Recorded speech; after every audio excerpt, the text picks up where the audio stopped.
So good morning to all of you. Today we are going to revise cash flow statement. हालांकि आप अपना 70% syllabus already कर चुके थे और 30% सिलेबस से रिलेटेड मटेरियल भी आपको मिल चुका है. So guys use this time for your betterment of your future.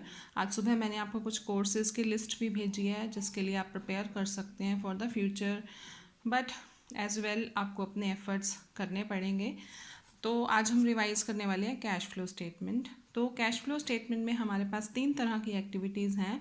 First is operating activities, second is investing activities and third is financing activities. सबसे पहले हम स्टार्ट करेंगे फ्रॉम ऑपरेटिंग एक्टिविटीज़. तो हमारा जो क्वेश्चन स्टार्ट होता है that starts from net profit before tax. Earning before interest and tax means EBIT से इंटरेस्ट को लेस करने के बाद जो प्रॉफिट बचता है that is called net profit before tax.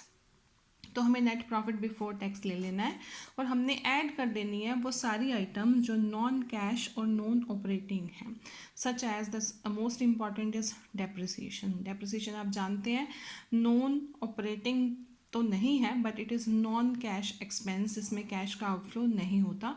तो यहाँ हम इसको ऐड कर देंगे. First one is depreciation, then anything return of such as goodwill, preliminary expenses या डिस्काउंट ऑन डिबेंचर्स.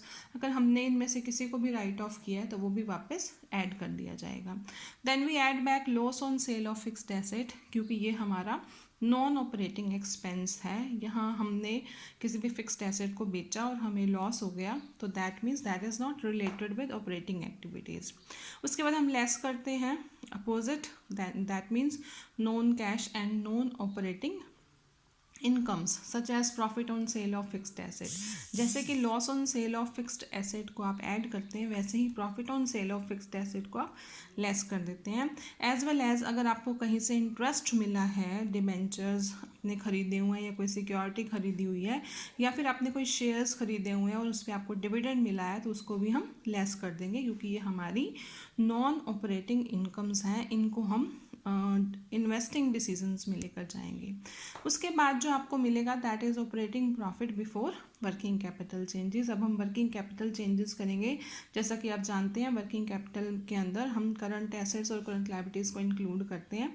तो यहाँ डिक्रीज इन करंट एसेट्स है तो आप ऐड कर देंगे, इंक्रीज इन करंट एसेट्स है तो हम इसको लेस कर देंगे.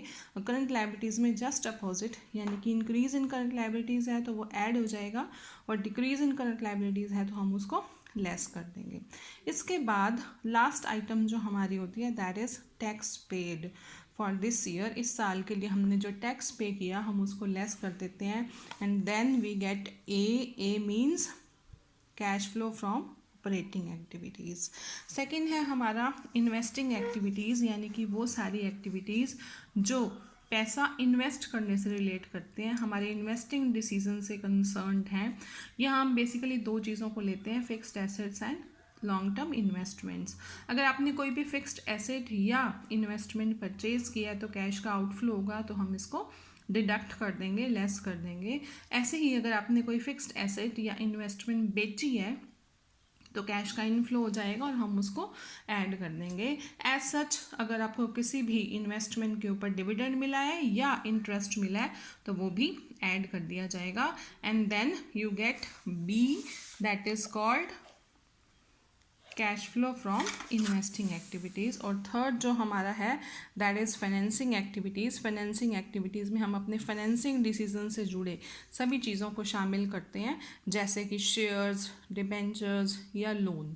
तो अगर आपने कोई शेयर्स इशू किए हैं, कोई लोन रेज किया है, कोई डिबेंचर्स इशू हुए हैं, दैट मीन्स आपके पास कैश का इनफ्लो होगा तो आप इस आइटम्स को ऐड कर दोगे.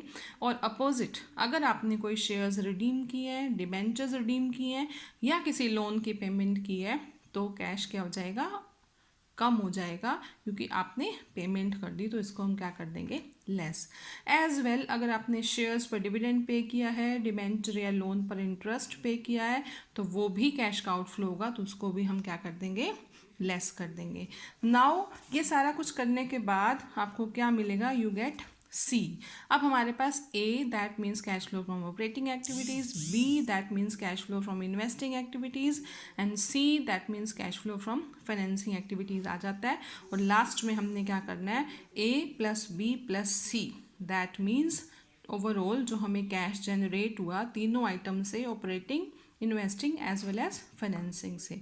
ए प्लस बी प्लस सी करने के बाद हम इसमें क्या करेंगे, opening balance of cash and cash equivalents, इनको हम ऐड कर देंगे। Cash means cash and cash equivalents means bank balance या मार्केटेबल सिक्योरिटीज़, यानी हमें तीन चीज़ें लेनी है, cash plus bank balance plus marketable securities.